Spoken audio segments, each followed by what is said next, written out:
Senhor. Querido, sabe que uma coisa só é necessária: que nós possamos manter a chama ardente pela presença de Deus viva em nosso coração. Eu espero que você pare para pôr muita atenção.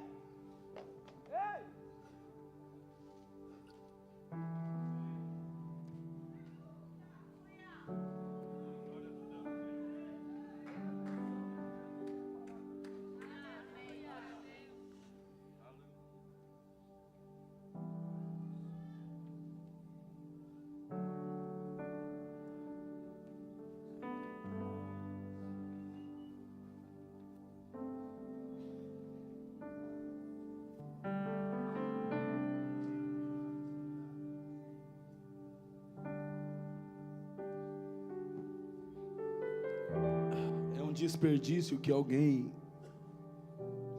tenha saído da tua casa para vir a um lugar como esse, porque hoje é domingo, dia de culto, e você precisa cumprir o teu ritual religioso. Então perceba que Ele está aqui.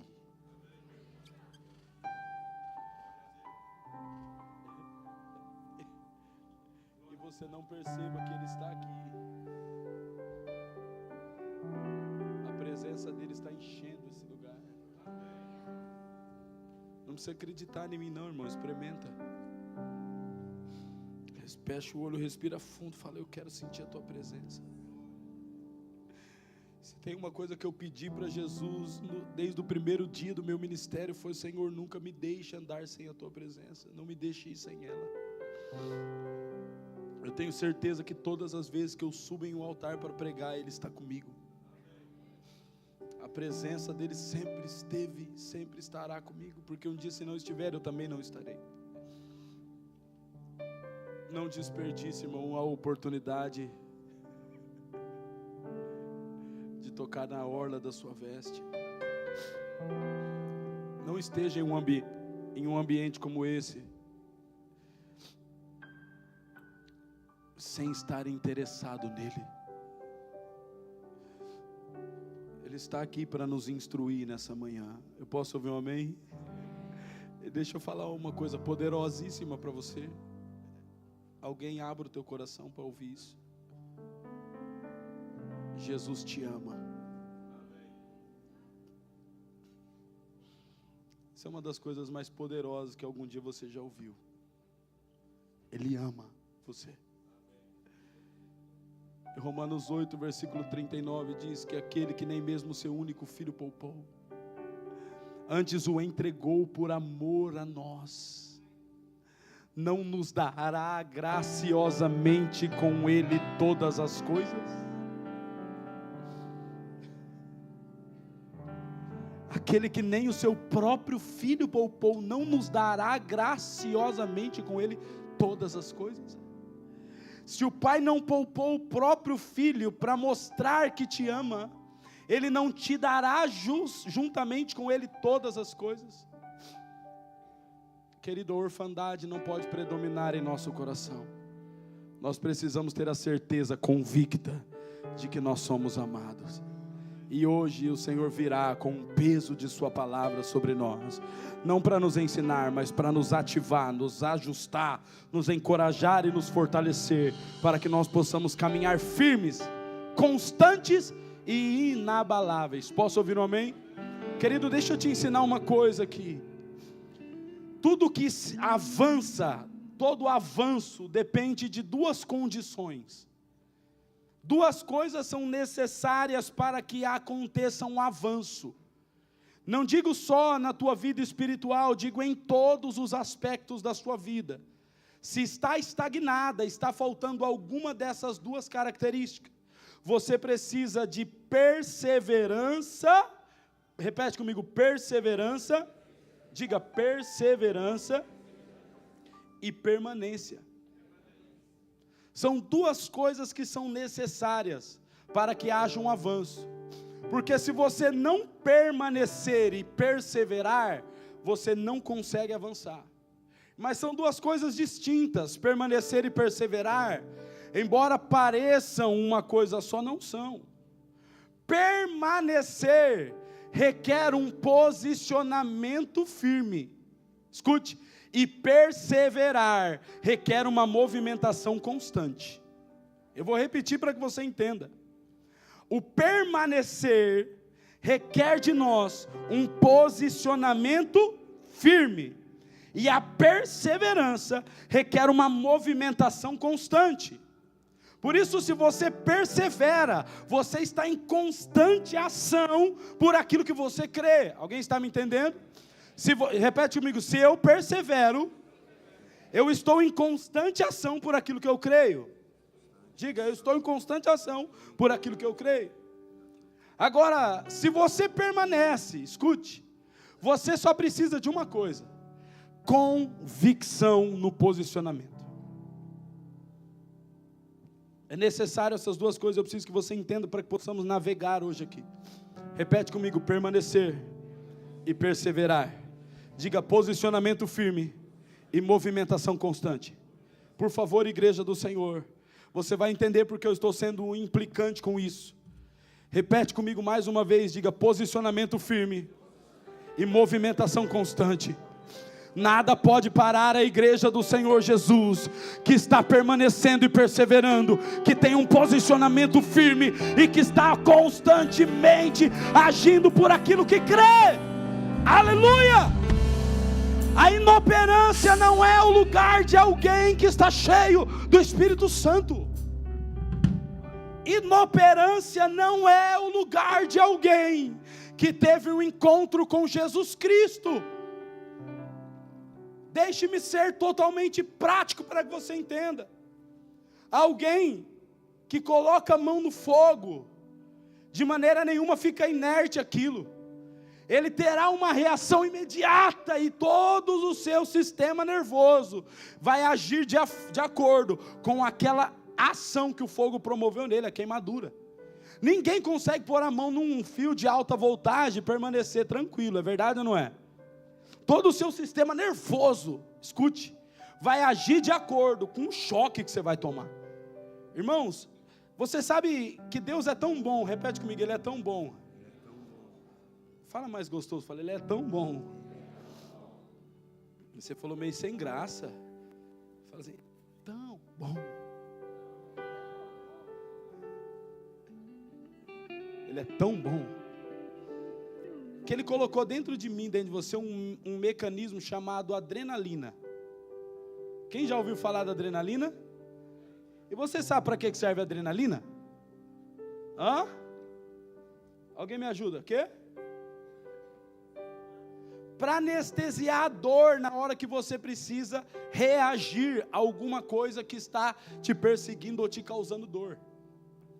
Tanto que em alguns casos, os médicos até aplicam adrenalina em um paciente que precisa ser absolvido da dor. Então, porque é que no meio de uma luta, um lutador ele não sente tantas dores do golpe, mas depois que ele para de lutar, é assim ou não é, meu filho? Que o sangue esfria, aí que a surra vem, né? E lá em cima quando está no ringue, é gostoso, é gostoso. Não, meu filho, aí você forçou, né? É gostoso. Tomando soco para dentro do Kengo, tá doido. Mas esse mecanismo, a adrenalina, ela promove em nós, naturalmente, escute, eu estou falando naturalmente, promove em nós uma capacidade de correr além das nossas próprias forças, de pular além das nossas próprias forças, escute por favor, de agir fora da nossa capacidade natural. Que se eu falar para você assim, ei, corre esses 100 metros aqui o mais rápido que você puder e pula naquela árvore, vai lá, e você corre e pula na árvore, aí depois coloca uma onça pintada atrás do você para você fazer a mesma coisa. Hã? Você vai correr pelo menos 3 vezes mais rápido do que correu e pular 3 vezes mais alto do que pulou. Por quê? Porque o mecanismo da adrenalina promove em nós uma capacidade de exercer uma função que naturalmente nós não exerceríamos. Presta atenção. Porém, a adrenalina não é liberada no nosso corpo naturalmente. É necessário, escute, uma circunstância de medo ou uma circunstância de dor, para que a adrenalina possa ser liberada. É quando você vai em um lugar e é pego de surpresa, e o susto promove aquela adrenalina em você, o coração dispara, e você consegue exercer essa reação que naturalmente você não conseguiria reagir. Irmãos, isso tem me feito pensar muito hoje, porque eu passei a noite praticamente em claro, eu estou com o meu corpo fragelado, porque para mim uma noite de sono é ouro para o meu encargo. Para o meu encargo ministerial, eu só preciso de 6 horas de sono. Para mim é o tesouro. E quando eu não durmo, meu corpo fica fragelado. E essa noite para mim foi uma noite de muita guerra. Inclusive até o meu filho, o Pedro, começou a chorar à noite, assustado com algumas coisas. E quando eu levantei para ver porque o Pedro estava chorando, já era 3 e pouco da manhã, o Espírito Santo disse no meu coração: filho, não é Israel que está em guerra. Essa guerra não é sobre Israel. O mundo está em guerra, a igreja está em guerra. Escute, Israel sempre foi o reflexo do mundo. A nação de Israel sempre foi um epicentro da humanidade. Irmãos, escute, tudo o que acontece em Israel, nós precisamos entender que existe um cunho espiritual que nos comunica alguma coisa. E nós não podemos menosprezar o fato, pastores, de que a onisciência, onipotência de Deus tem o controle de todas as coisas. E o que está acontecendo em Israel é propício para se cumprir as Escrituras. Apóstolo, mas o que vai acontecer? Não sei, mas o que eu sei é o que está acontecendo está no controle de Deus. Irmão, vai dar tudo certo até o final dessa pregação. Você pode ter certeza que até o final, o Espírito Santo vai comunicar algo no teu coração. Eu só preciso que você preste muita bem atenção e não se disperse, porque hoje o Senhor vai fazer você sair daqui um leão. A adrenalina do Espírito Santo vai pegar as tuas veias espirituais. Se você entender o susto que nós estamos tomando para que isso aconteça. Dá um sorriso. Escute.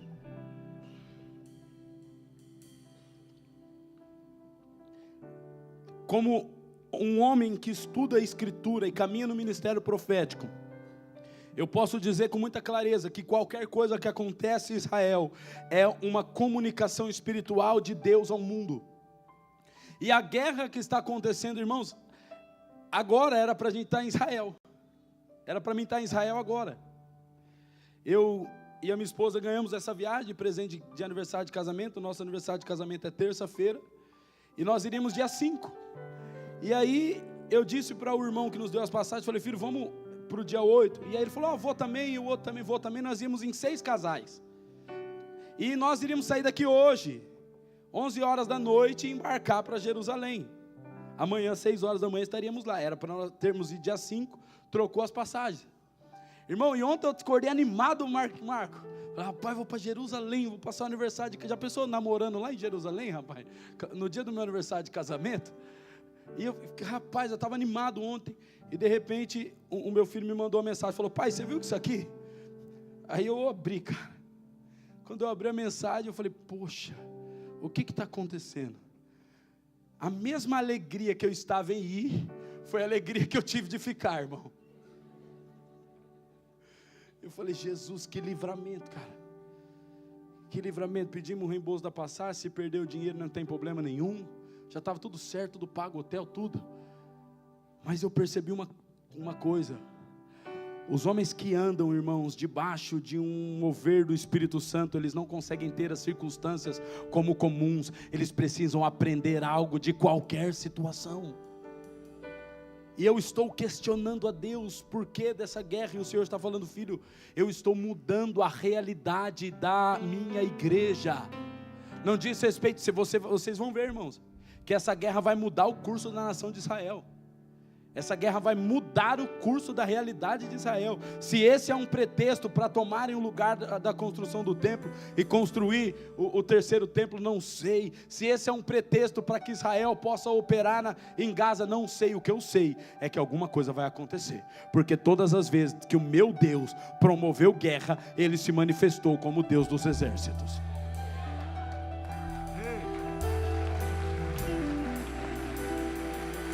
O chicote vai estralar, meu irmão. O chicote vai estralar. Abra sua Bíblia comigo, no livro de Juízes.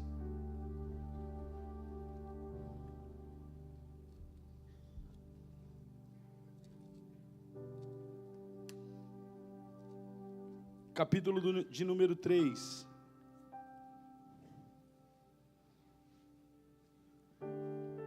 Deixe aberto em Juízes, capítulo 3, coloque o seu marca-página aí em Juízes 3, para a gente voltar nele. Mas eu quero completar a voz que Deus vai dar a essa palavra, começando em Salmo 78.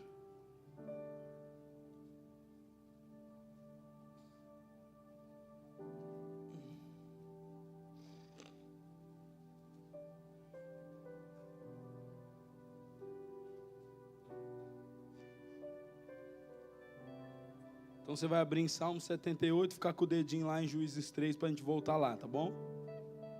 Vamos lá, vamos manejar a espada. Glória a Deus. Quantos estão comigo, diga amém. Quantos estão preparados, diga aleluia. Quantos estão animados, diga vamos embora. Salmo 78, versículo 34 em diante, por favor, coloque a sua atenção, diz assim o texto. Quando os fazia morrer, então o buscavam, arrependidos procuravam a Deus. Lembravam-se de que Deus era a sua rocha e o Deus Altíssimo o seu Redentor. Lisonjeavam-no, porém de boca, e com a língua lhe mentiam, porque o coração deles não era firme, para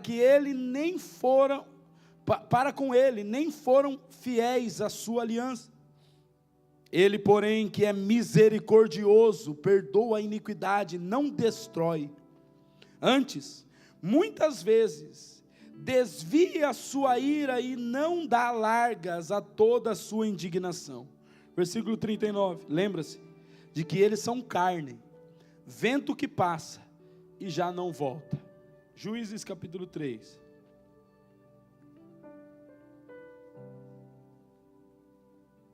O capítulo 3 e o versículo 7 diz assim: os filhos de Israel fizeram o que era mal perante o Senhor, e se esqueceram do Senhor seu Deus, e renderam culto aos Balaíns e ao poste ídolo.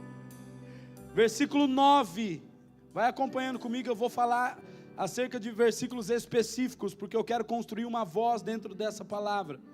Então me acompanhe por favor, versículo 9.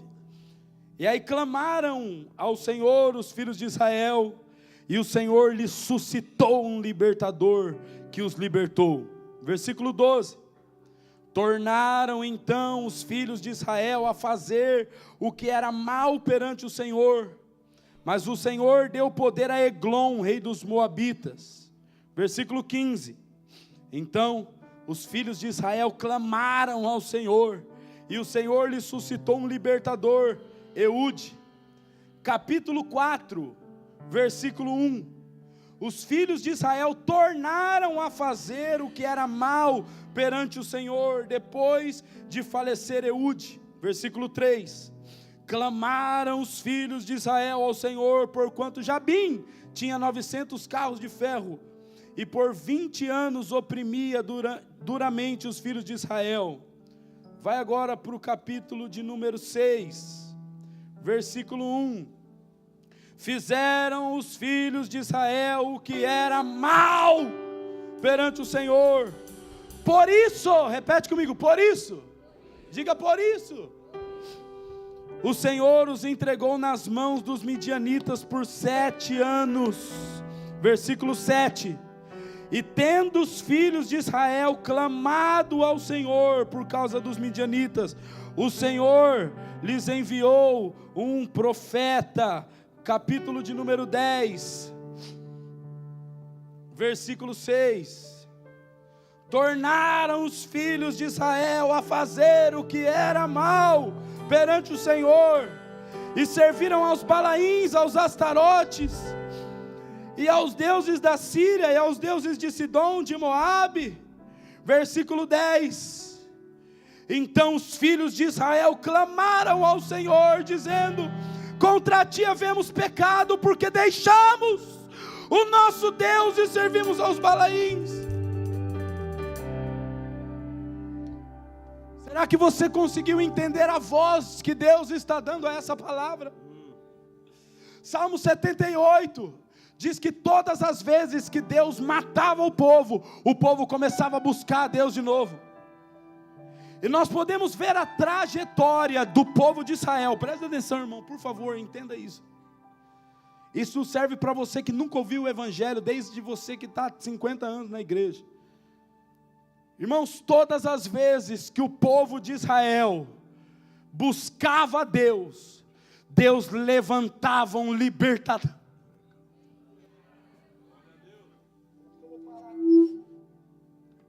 Já dá para entender. Deus levantava um libertador, e o povo de Israel tinha paz, abundância, prosperidade, conquista, e eles restauravam o culto a Deus, e começavam a cultuar a Deus. Mas periodicamente, nós lemos aqui, e o povo de Israel fazia o que era mal perante o Senhor. E se você for ler todos os contextos de Juízes, por favor entenda isso, preste atenção em mim, vamos falar da Bíblia. E no nome de Jesus eu rejeito todo espírito de dispersão quando se fala da palavra santa de Deus, porque é quando fala dela que você tem que ficar babando. Leia o contexto e você vai ver, irmãos, que todas as vezes que o povo de Israel fazia o que era mal perante o Senhor, é porque eles deixavam de buscar ao Senhor e começavam a buscar outros deuses. Eles começavam a buscar os Balaíns, Astarote, os deuses dos Sidônios, e aí Deus, o próprio Deus, enviava guerra, peste, perseguição e morte, o próprio Deus, contra Israel. Irmão, leia a Bíblia, leia a Bíblia. Não era o diabo que ia perseguir eles, era o próprio Deus, que permitia que o exército inimigo rompessem as fronteiras de Israel e perseguissem o povo de Israel. O capítulo 6 para mim é o mais emblemático, fica muito claro para você se ler o 6. Porque você vai ver que o povo de Israel fazia o que era mal perante o Senhor. Deus, repete comigo, Deus. Diga o meu Deus. Diga o meu Pai. O mesmo, esse aí. Ele pegava o povo e entregava nas mãos dos midianitas, para serem assolados durante 7 anos, irmão. O povo plantava, na hora de colher, os midianitas vinham com os camelos e pisoteavam o plantio deles tudinho. E eles não colhiam nada, eles tinham que ficar escondidos dentro de cavernas, acuados, igual ratos com medo, durante 7 anos. Mas quando eles clamaram ao Senhor, o Senhor suscitou um profeta, um libertador chamado Gideão, que manifestou a glória de Deus com 300 homens, desbaratinou o exército de 120.000 midianitas. Irmão, esse é o nosso Deus, esse é o guarda de Israel que não dorme. Isso aqui vai ficar gostoso até o final, que você não tem ideia.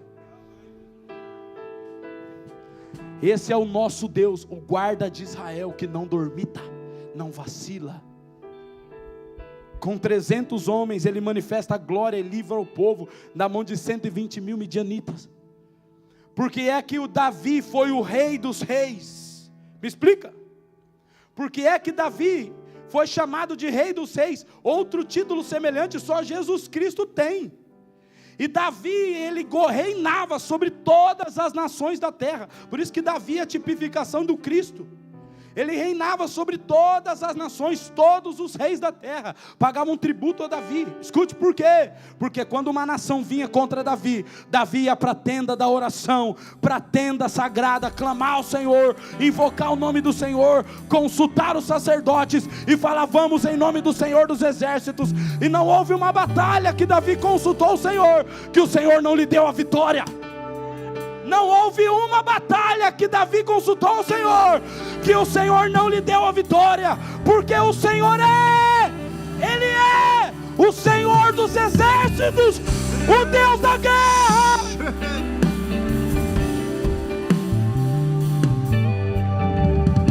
O Deus da guerra.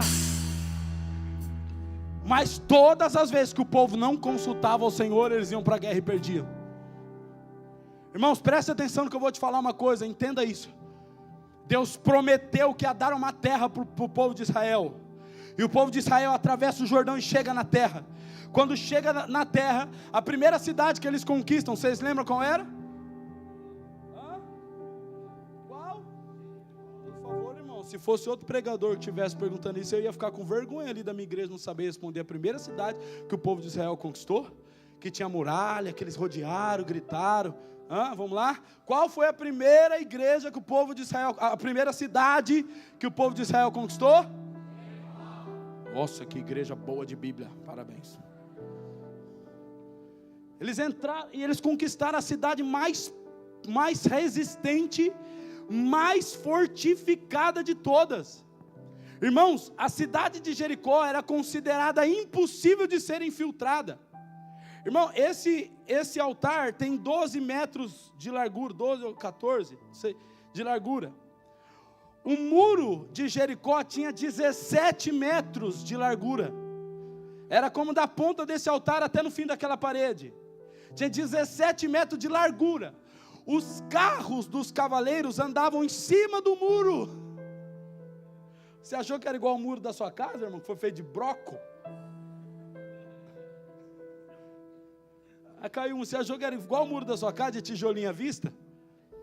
Pelo amor de Deus, irmão, era 17 metros de muro. A cidade toda murada com 17 metros. Os carros andavam em cima do muro. Escute, irmãos, a parte desprezada da cidade morava dentro do muro. Foi dentro do muro, irmãos, que moravam as prostitutas, que moravam os leprosos, a parte periférica da cidade, moravam dentro do muro, tinha casa dentro desse muro, de tão grande que era. Irmãos, era uma cidade praticamente impossível de ser conquistada, mas Deus diz assim: vai, eu estou com vocês, vocês podem entrar, que eu vou entregar a cidade na mão de vocês. Quando Deus fala, eu já preguei isso aqui 1000 vezes, se você não entendeu, eu preguei semana passada ou na outra. Quando Deus fala, Ele se responsabiliza de cumprir a ordem que Ele mesmo te deu. Vai e entra. Quando eles entraram na cidade, quando eles chegaram na cidade, falou assim: não vai nem precisar nem tacar uma pedra no muro, vocês vão vencer no grito. Durante 6 dias eles deram uma volta, no 7º dia deram 7 voltas e gritaram e tocaram a trombeta, e o muro foi abaixo, e eles conquistaram a cidade, mataram todos os homens de Jericó e conquistaram a cidade de Jericó. Escute, só que depois veio uma cidadezinha, eu não lembro se 3 ou 30 mil homens, bem pequenininha, chamada Ai. Olha o nome da cidade, Ai. E Davi e Josué com seus homens subestimaram o poder daquela cidade. E disseram assim: a cidade é pequena, tem poucos guerreiros, vamos enviar poucos homens contra aquela cidade, porque Deus está com nós, rapaz. Nós acabamos de derrubar Jericó, nós vamos sapatear nessa cidadezinha de Ai, nós vamos humilhar esse povo. Irmãos, e foram com a cara e com a coragem, e chegaram lá, tomaram um pau, irmãos. O povo de Israel foi derrotado diante de uma cidadezinha desse tamanho, chamada Ai. Derrotada. E eu fiz o mesmo questionamento que está com você agora: mas como pode? Deus, que estava com o povo, entregou a cidade impossível na mão deles, e a cidadezinha que qualquer mosquito vencia, eles perderam. Por quê, irmãos? Porque alguém que está sendo conduzido governado pela presença de Deus, não pode fazer aquilo que acha ou que quer, só pode caminhar debaixo de uma ordem, depois de ter buscado ao Senhor. Jericó, Deus disse vai, eles foram por conta própria, e eles sofreram dano. Quando Deus fala, Ele se responsabiliza, meu querido. Alguém aqui está me entendendo? Contra Jericó eles buscaram o Senhor, Deus deu a vitória. Contra Ai eles foram por conta própria, irmãos, e foram derrotados. E depois, irmão, o que Josué fez imediatamente? Depois da derrota de Ai, Josué imediatamente foi buscar o Senhor. Imediatamente Josué se jogou e foi buscar o Senhor. E Deus falou: Josué, é assim que você vai vencer. E eles foram e derrotaram Ai. Irmãos, escute. Eu preciso que você entenda isso. Isso acontece na sua vida todo dia e você não percebe. Eu preciso ensinar você, igreja do Senhor, a caminhar debaixo da mão do Senhor, a caminhar debaixo de uma mão soberana. Escute, eu preciso ensinar você a caminhar debaixo da soberania de Deus hoje aqui. Quando você anda debaixo da mão soberana, você precisa andar no passo que Deus dá. E quando você sai do passo dele, irmãos, o próprio Deus faz questão de te apertar para que você volte para o passo dele. Eu preciso que você entenda que todas as guerras que são promovidas na sua vida não são para te destruir, são para te provocar a voltar para o teu lugar de origem, buscar o Senhor. Entenda! O povo de Deus não está sendo destruído por causa da guerra, está sendo destruído por causa da ausência da presença de Deus. Todas as guerras que Deus promove, Ele promove em nosso favor, não é contra nós. Por quê? Porque a guerra vem contra nós. Mas ouça, nós precisamos entender e crer que qualquer guerra que vem contra nós, quem combate é o Senhor dos Exércitos. Apóstolo, mas por que não, mas isso aí não, mas como que Deus promove uma guerra contra nós? É porque Ele espera que você entenda que quem luta por você é Ele. Quantos estão me entendendo? Diga amém. Aí você está com problema na família, está em casa, está lutando, guerra emocional, e você vai procurar todos os recursos da terra, irmão. Escute, não subestime o poder de Deus. Também não subestime o poder das guerras. O povo de Israel subestimou a cidade de Ai. Querido, em nome de Jesus, entenda isso. Se você está passando por um problema emocional, um problema psiquiátrico, problema mental, problema físico, problema familiar, irmãos, escute, eu não estou desqualificando que você pode pedir ajuda ao seu irmão, ou procurar recursos naturais. O que eu estou dizendo é que você não pode deixar de, em primeiro lugar, buscar o Senhor dos Exércitos, porque Ele é o Deus da guerra. Em primeiro lugar é Ele quem pode entrar, intervir, é quem pode derrubar o gigante, desbaratinar os exércitos. Ele é o Deus da guerra.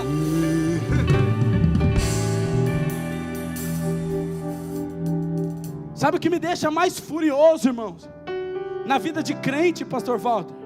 É que primeiro a gente busca todos os recursos, e quando a gente chega no fim do poço, pastor, ora por mim, preciso buscar a Deus.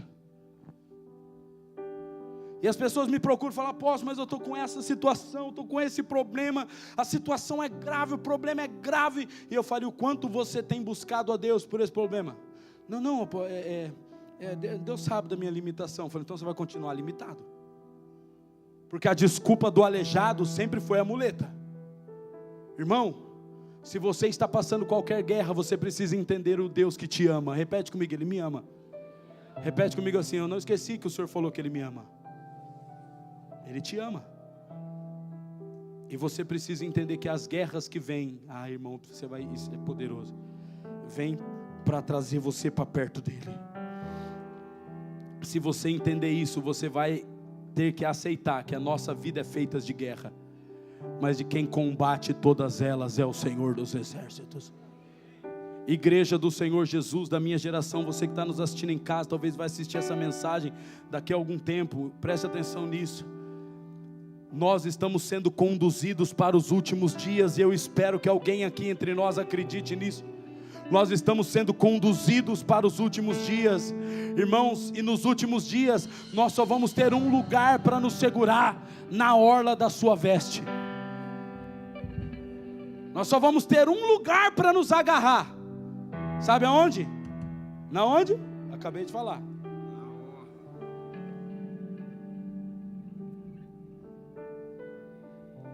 E um crente que tem medo do islamismo e fala: você não conhece o nosso Deus. Olha aqui para mim, querido, você acha mesmo que o islamismo é radical? É porque você ainda não conheceu o cristianismo. Porque o islamismo ensina a matar, mas o cristianismo ensina a morrer.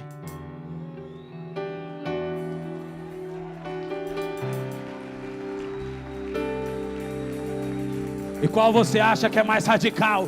Pegar uma arma e sair matando todo mundo? Ou abrir o peito e falar: pode matar, porque eu sei para onde eu vou depois daqui. Eu estou pronto para a eternidade. Matar é fácil, irmão. O cristianismo nos ensina a morrer, porque nós temos uma origem certa. Eu posso ouvir um amém?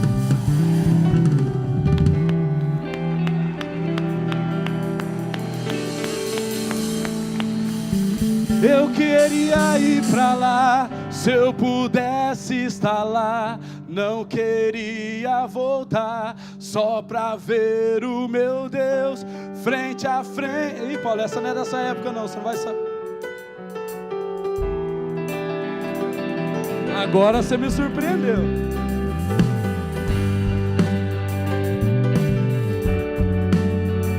Está lá, não queria voltar, só pra ver o meu rei frente a frente com o Pai, só cantando assim: Santo, Santo é o Senhor, para sempre cantaria. Quem sabe canta? Eu queria ir pra lá, se eu pudesse estar lá. Não queria voltar, só pra ver o meu rei frente a frente com o Pai, só cantando assim: Santo, Santo é o Senhor, para sempre cantaria.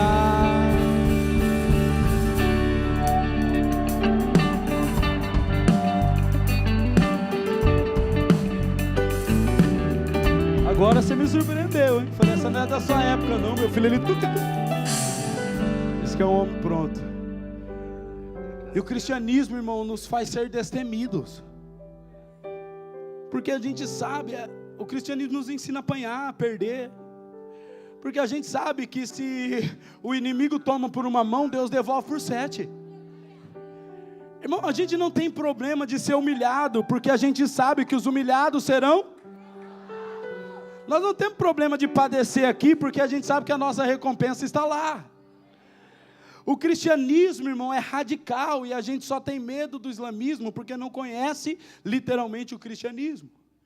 Mas o Senhor está trazendo para mim e para você um nível de revelação da santidade, da grandeza de Jesus Cristo, irmãos. Que o Senhor, escute, vai colocar uma injeção de adrenalina em nós nos últimos dias. Irmãos, acredite, eu estou feliz, o meu espírito está radiante. Eu falo: Senhor, quando eu paro para pensar, eu fico triste, mas quando eu paro para meditar, eu fico feliz. E eu preciso que você entenda, querido, nesse altar nós oramos 16 horas por dia, e nós não estamos pedindo para que as trevas retrocedam, nós estamos pedindo para que a igreja avance. Porque, irmãos, é necessário que se estabeleça o filho da iniquidade. As obras das trevas vão avançar. Eu já disse 1000 vezes aqui nesse altar e repito: você só tem problema com o avanço das trevas se você ainda não entendeu que você é a luz do mundo. Então eu tenho problema com a ideologia de gênero na escola, eu tenho problema com a imoralidade no trabalho, eu tenho problema com a pornografia, eu tenho problema com a avareza. Essas coisas são um absurdo para mim, irmão. Para mim não é um absurdo. Não é um absurdo. O mundo imoral para mim não é um absurdo, irmão. Apóstolo, não é um absurdo para você, criancinhas na rua, dançando funk, músicas imorais, não é um absurdo não, irmão, não é um absurdo, porque eu estou entendendo que Jesus disse que seria assim. Para mim um absurdo, irmãos, é um crente olhando para uma situação dessa e sendo inoperante em relação a isso. Isso para mim é um absurdo. Apóstolo, mas você não tem problema de ver a imoralidade do mundo. Não, eu tenho problema de ver a inoperância da igreja. O que para mim é um absurdo é alguém que levanta as mãos no culto e abaixa a mão diante da sociedade. Isso para mim é um absurdo. Para mim o absurdo é alguém que vem na casa do Senhor e canta que Ele é o Senhor da sua vida, e no trabalho ninguém nem sabe que Ele é crente. Isso é um absurdo. Isso para mim é um absurdo. Agora a imoralidade no mundo não é normal, irmão. Irmão, alguém aqui vai se assustar de ver um pássaro voando? Você vai ficar assombrado de ver um pássaro voando? E se você vê um peixe voando? É um absurdo, não é? Nós precisamos entender a realidade. Não é um absurdo ver o avanço das trevas, é um absurdo ver a inoperância da igreja. Então você, escute, que está revoltadinho porque a sociedade está afrontando a tua família, fecha a tua família dentro da tua casa, abre a Bíblia, coloca adoração, enche a tua esposa do Espírito Santo, enche os teus filhos do Espírito Santo.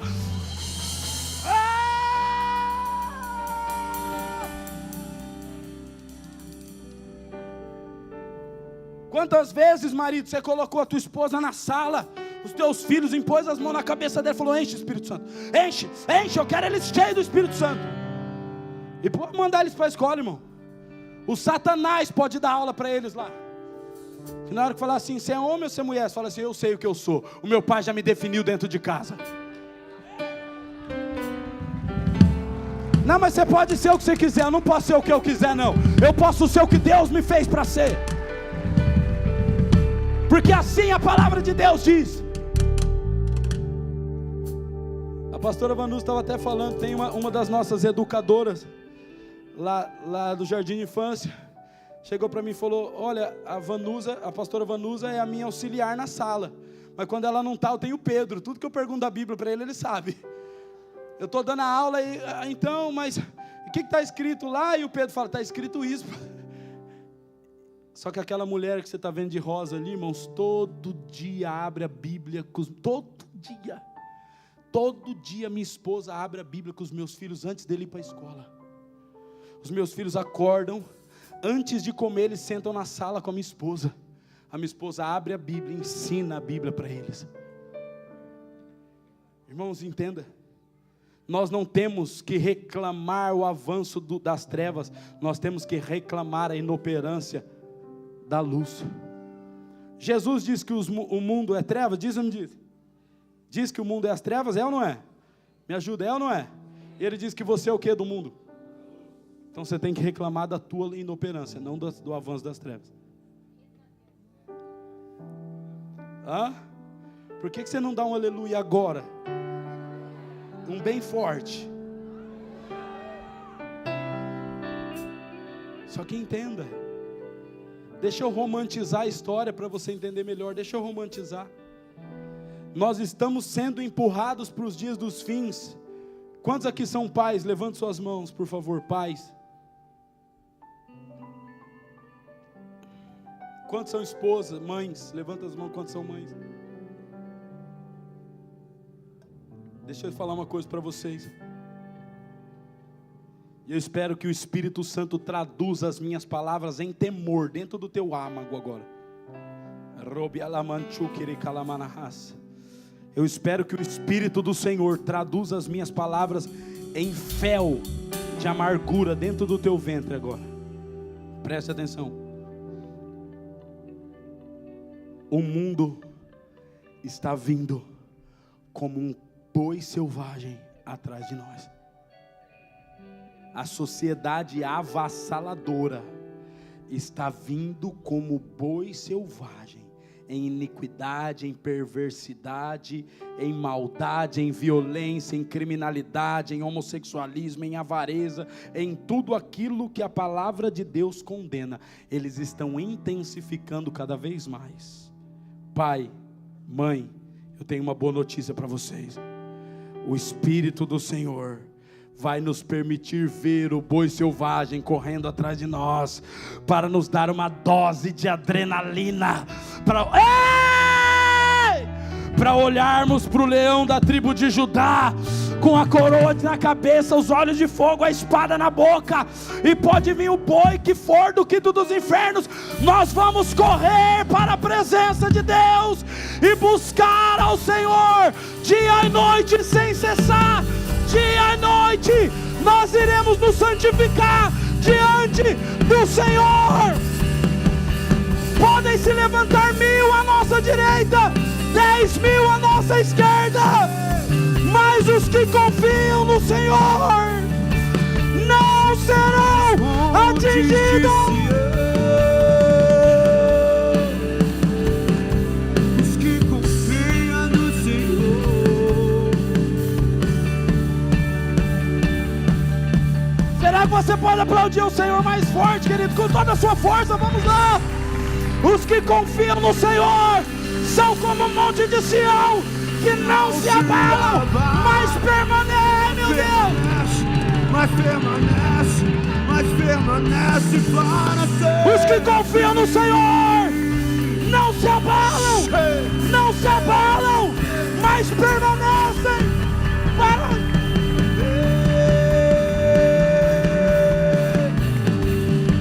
Confiam no Senhor, são como os montes de Sião, que não se abalam, mas permanece para sempre.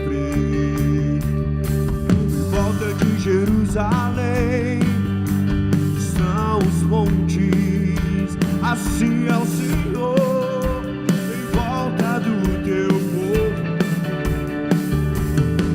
autoridade e poder, unido em suas mãos, pois o Senhor é Rei, o Senhor é Deus dos povos. Quantos confiam no Senhor, declare. Cale-se diante dele a terra, dobra o joelho, erga as mãos, pois o Senhor é Rei, o Senhor é Rei dos povos. Não dá, sem Jesus não dá, não dá, sem Jesus não dá. Sem Jesus não dá para viver, não dá. Não dá, sem Jesus não dá. Não dá, sem Jesus não dá. Pra viver não dá. Querido, escute, em nome de Jesus. Hebreus capítulo 12 diz que o Pai repreende e exorta o Filho que ama. Entenda, Deus está treinando cada um de nós para as perseguições que virão. Irmão, no seu trabalho está difícil, vai piorar. Mas o que Deus está falando para mim e para você é que nós não devemos olhar para a guerra e nos intimidar. O que Ele está dizendo aqui hoje é o que eu vou ler para você agora no Salmo 121.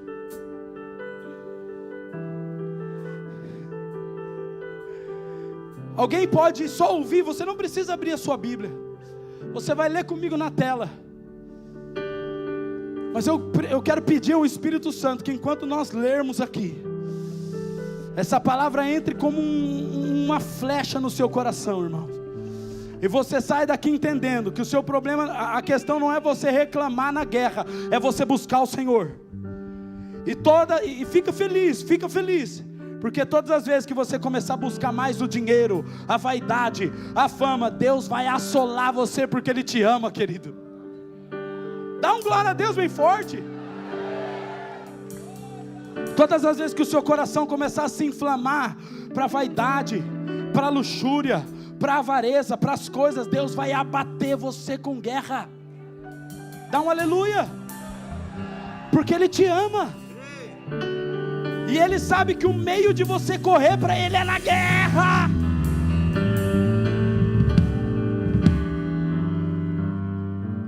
Não tema, o teu Deus é o teu Pai, e o teu Pai é o Deus da guerra. Apóstolo, mas eu estou abatido. Eu não entendi isso antes e fui procurando os recursos naturais. Irmão, deixa eu te explicar uma coisa. Na guerra você tem duas condições, ou morrer ou morrer. Na guerra você tem duas condições, ou morre ou morre.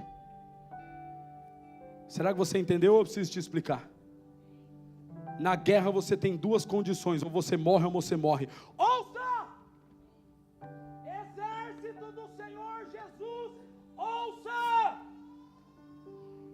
Na guerra nós temos duas condições, ou morremos ou morremos. Ou você vai morrer buscando a tua vaidade, o teu orgulho, buscando os recursos naturais, ou você vai entender que o teu Deus é o Deus da guerra, vai abater o seu orgulho e vai morrer mortificando a tua carne, buscando ao teu Deus. Ou você morre, ou você morre. Ou você morre na guerra, ou se mata no altar. Querido, se joga no altar. Se joga no altar.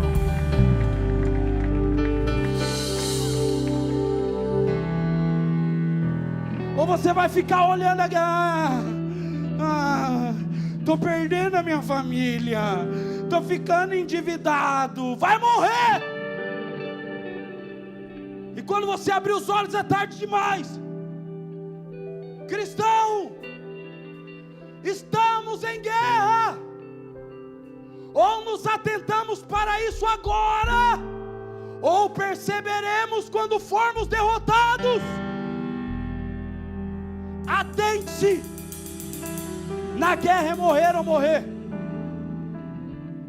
Ou você vai mortificar a tua carne em buscar a Deus, ou vai continuar reclamando que a situação está difícil, que você não tem dinheiro para nada, que está perdendo os filhos para a imoralidade, não consegue vencer a pornografia, não consegue vencer a avareza, não consegue perdoar o irmão, está perdendo a salvação porque não consegue perdoar, porque a única, eu sei que você lê a Bíblia, mas a única condição para a salvação é o perdão, o teu. E Jesus falou que se você não perdoar os pecados dos outros, o teu também não vai ser perdoado. Será que é salvo alguém que não perdoa o irmão? Não sei porque eu estou falando isso. Mas se você não perdoa o teu irmão, os teus pecados também não são perdoados. E a salvação é condicionada ao perdão dos pecados. Esquece, volta para o texto. Não esquece não. Se Deus está falando isso aqui, você tem que entender.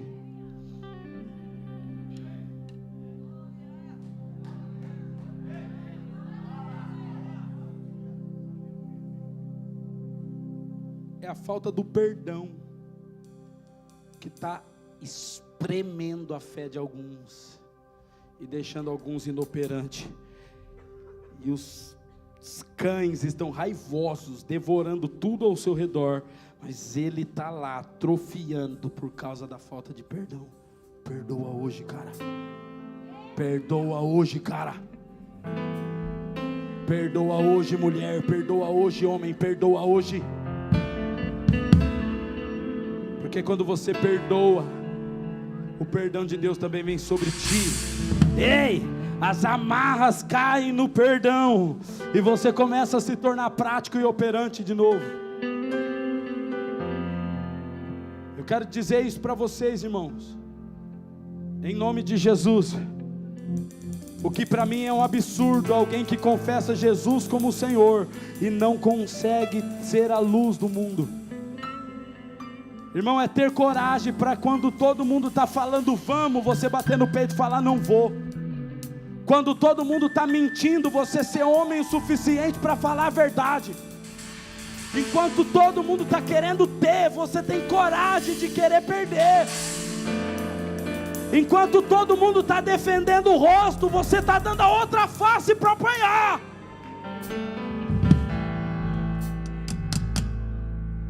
O contrário disso é um absurdo para mim. Mas hoje, o Deus...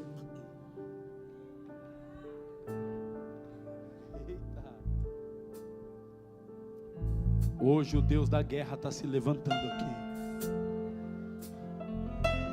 E está dizendo para mim e para você: não temas, não tenha medo. Eu vou adiante de você.